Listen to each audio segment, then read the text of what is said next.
Hello guys! Welcome muli sa Noah's Garage. Sa video ito, papakita ko sa inyo, reviewin natin ang Vantrue Nexus 4 Pro o itinatawag na Vantrue N4 Pro. Ito ang flagship dashcam ng Vantrue. So salamat sa inyo, no, mga taga Vantrue dyan. Salamat sa pagpapadala sa akin ng dashcam na ito, which is their flagship dashcam, no? Maraming salamat sa pagbibigay ng napakagandang dashcam na ito. At papakita ko sa inyo ngayon kung paano ito nag-work, ano yung mga features na ito, ano. So unang-una, ang dashcam na ito ay a 3-channel dashcam. So ibig sabihin, meron siyang front-facing camera, meron din siyang camera sa loob, internal camera, at meron din siyang rear-facing camera. At ang kagandahan nito, yung front-facing camera at saka yung internal camera niya nasa mismong dashcam na naka-built-in na. So hindi siya separate, no? Hindi katulad ng ibang mga dashcam na separate pa yung internal camera. So hindi na kayo maghihirap kung saan nyo ipi-place yung internal camera kasi nasa mismong dashcam na siya. Ayan, ito siya, no guys. Ngayon, ano ba ang isang feature na talaga nag-stand out dito sa Vantrue N4 Pro? So isang feature nito guys, meron siyang Starvis 2, yung Sony Starvis 2 na sensor. Para saan ba yon? At iilang dashcam lang sa industry ang meron yan, yung Starvis 2 na Sony. Sony Starvis 2 ay ini-enhance niya yung night vision ng dashcam. At mini-minimize niya yung headlight glare. 'Di ba? Minsan pagka sa night vision, hindi niyo na makita yung video kasi masyadong liwanag yung mga head beam, no? Headlight ng mga kasalubong niyo o yung mismong headlight ninyo. Pag may Starvis 2 sensor ang inyong dashcam, mini-minimize niya 'yon, nilo-lower niya yung glare na 'yon.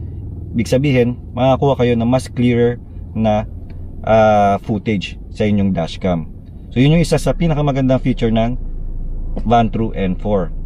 So ang front-facing camera nito ay pwede kayo makakuha ng footage na 4K resolution with 30 frame per seconds. Tapos ang kanya namang internal cabin camera, merong 1080p with 30 frames per second din. At yung rear camera naman ganun din, 1080p with 30 frames per second. Yung coverage naman ng footage niya sa front-facing camera, 155 degrees yan. Sa cabin naman, sa internal cabin naman, yung camera niyan ay 160 degrees. At sa rear-facing camera naman, meron tayong 160 degrees camera. Night vision naman, ang front-facing camera lang ang may Sony Starvis 2 with HDR. Siyempre, katulad ng ibang mga dashcam, ang N4 Pro ay meron ding parking mode. Lalo na kapag ito ay inyong in-hardwire, no? Siyempre, sa video ito, hindi ko na ipapakita na i-hardwire ko ang N4 Pro, no? Ipa-plug na lang natin directly sa ating cigarette lighter, no? So, hindi ko na ipapakita yon. May mga videos naman ako kung paano mag-hardwire, guys, ano? Panoorin nyo na lang yon. At malalaman nyo doon kung paano i-hardwire ang inyong dashcam. So, ang dashcam na ito, guys, ay may GPS locator. Meron din siyang super capacitor. So instead na gumagamit ng battery, gumagamit siya ng super capacitor, which is more reliable than batteries. Gumagamit din siya ng up to 512 GB na micro SD card, class 10 U3 speed.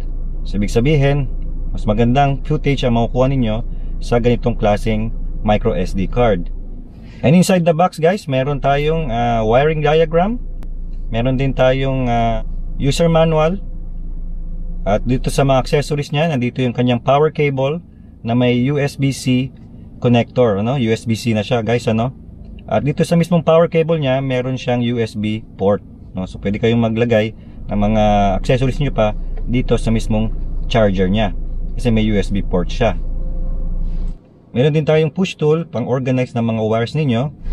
Meron ditong kasamang mount na magnetic. Meron siyang 3M na double-sided tape, which is maganda ito, hindi ito bumabagsak-bagsak. Hindi katulad ng ibang mga dashcam. Makita nyo dito yung USB port niya, USB-C port niya, dyan nyo ipa-plug yung power.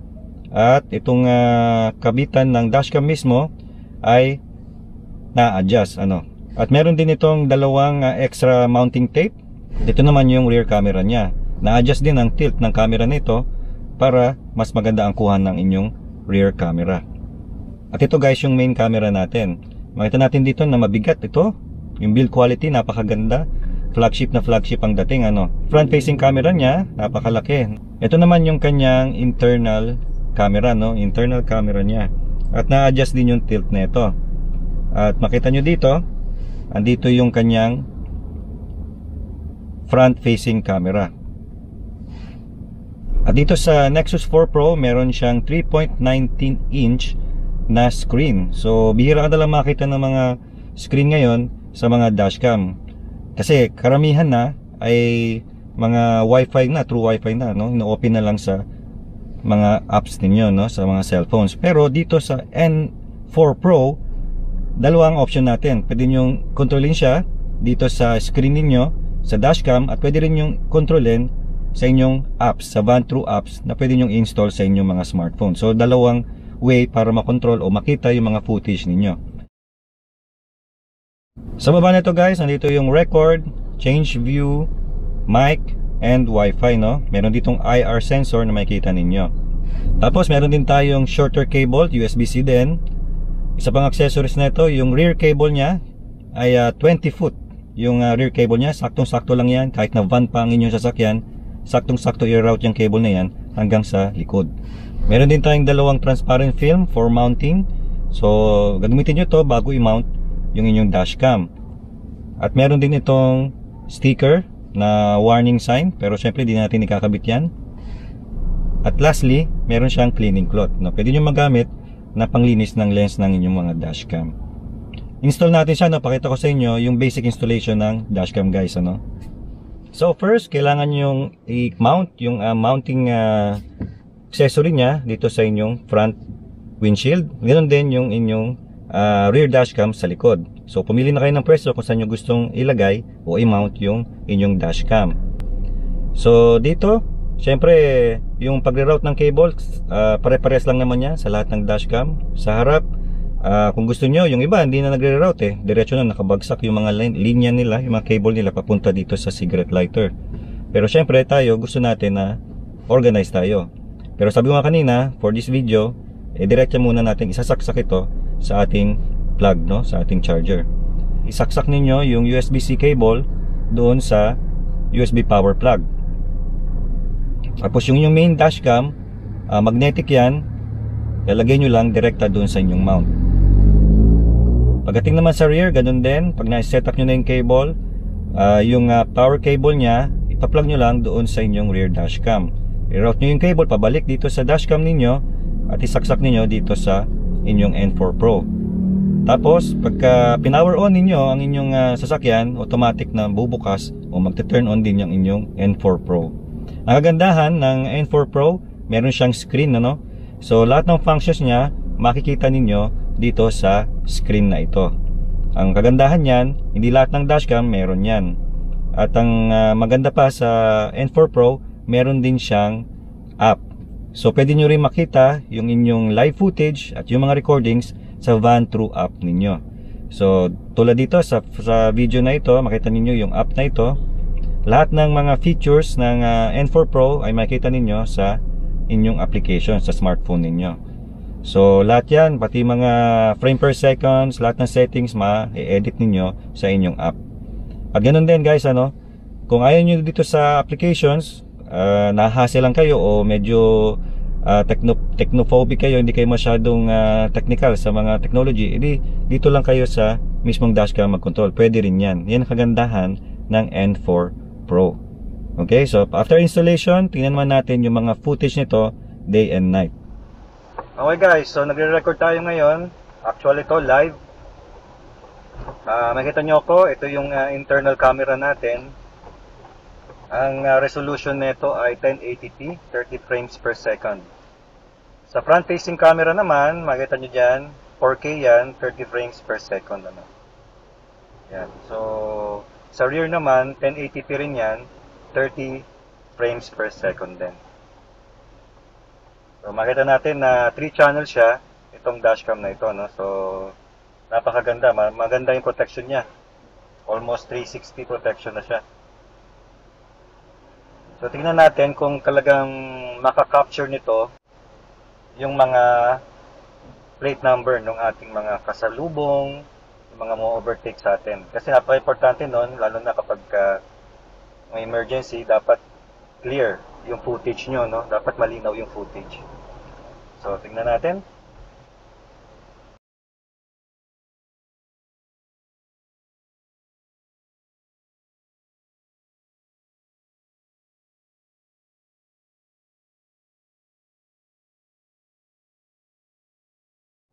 Okay guys, so ngayon ay night time na. So nakita nyo dito sa ating video, dito sa cabin makita ninyo na black and white, syempre naka night vision siya, pero dun sa camera niya, sa mismong lens, walang infrared, no? Kaya maganda. Pero nakita ko yung sarili ko, malinaw siya dito sa screen. Tapos dito sa sa front facing camera, malinaw din siya, oh. Talagang maganda yung Sony Starbeast 2. So ngayon, tingnan natin yung mga plate number, no, kung makukuha talaga sa gabi, ano.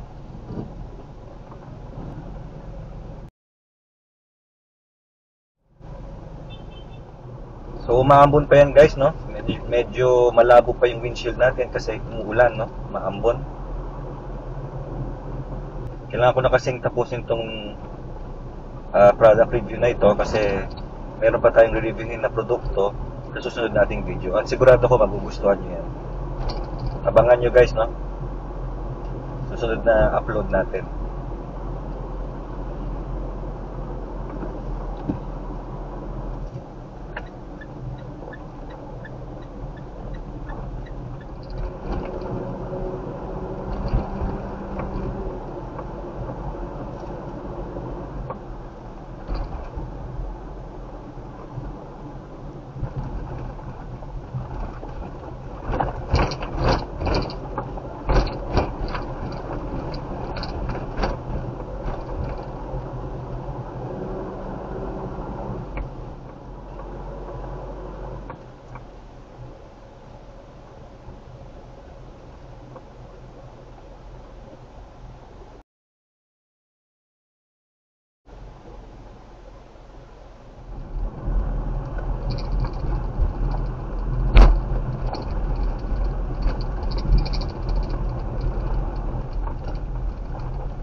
Alright guys, so yun ang ating review ng Vantrue N4 Pro. So makita nyo guys na napakaraming feature niya na hindi nyo makikita sa ibang mga dashcam. So kung gusto nyo bumili ng Nexus 4 Pro ng Vantrue, yung kanilang product page ay nakalink sa ating description. At nagbigay rin sila ng special coupon code, discount code para sa Noah's Garage viewers.